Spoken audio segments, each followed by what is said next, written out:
Şəki Bakıdan sonra ən çox muzey olan ikinci yerdir ölkədə. Təqribən 20-yə yaxın muzey var.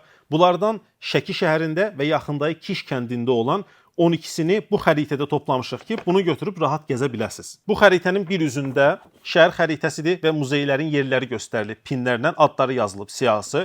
Digər tərəfində də bütün muzeylər haqqında həm Azərbaycan, həm ingilis dilində qısa məlumat var, iş saatları və əlaqə nömrəsi var. Burada hansı muzeylər var? Bir dənə adlarını sürətlə oxuyaq. Vahabzadənin ev muzeyi, Axundzadənin ev muzeyi, Azərbaycan Mətbəxi muzeyi ki, ölkədə təkdir. Şəki Tarix-Diyarşünaslıq muzeyi bu yaxınlarda açılacaq və açılandan sonra iddia edirik ki, Bakı xaricindəki ən möhtəşəm tarix muzeyi olacaq. Şəki Dövlət Rəsm Qalereyası, Xan Məscidi kompleksi, Şəkixanovların evi, Sabit Rəhman ev muzeyi, Rəşid bəy Əfəndiyevin ev muzeyi, Yurd yaddaşı miniatür muzey, Əhmədiyyə Cəbrayılovun ev muzeyi və Kişdə yer qalereyası. Bu muzeylərdən ikisi Əhmədiyyə Cəbrayılovun ev muzeyi və yer qalereyasına getmədən əvvəl əlaqə saxlamağı tövsiyə edirik. Çünki bunlar özəl muzeylərdir, sahibi orada olmaya bilər. Bu muzeylərin əksəriyyəti ilə bağlı detallı videolar çəkmişik. Məsələn, Əhmədiyyə Cəbrayılovun ev muzeyini YouTube-da yazsaz bizim videomuz çıxacaq.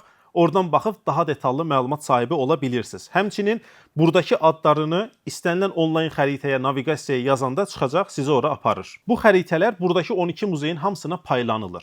Məsələn, getdiniz Sabit Rəhmanın ev muzeyinə, bu xəritəni oradan götürüb digər muzeylər haqqında da məlumatlı ola bilirsiniz. Şəkiyə gəlmədən bu xəritəni əldə edib səyahətinizi planlamaq istəsəz, indi bura bir e-mail yazırıq. Şəki Regional Turizm İdarəsinin mailidir.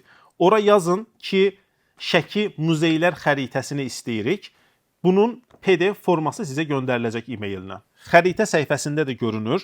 Muzeylər Şəkinin tarixi hissəsinə paylanıb. Bunlara piyada gəzmək istəyənlər üçün bir marşrut hazırlamışıq. Həmin marşrutda muzeyləri elə bir xətlə birləşdirirsiniz ki, həm Xan Sarayından, Karvansaraydan, tarixi küçələrdən keçən ideal bir marşrut olur. Bu piyada marşrut barədə yaxın günlərdə daha detallı bir video çəkəcəyik. Bizi izləməyə davam edin.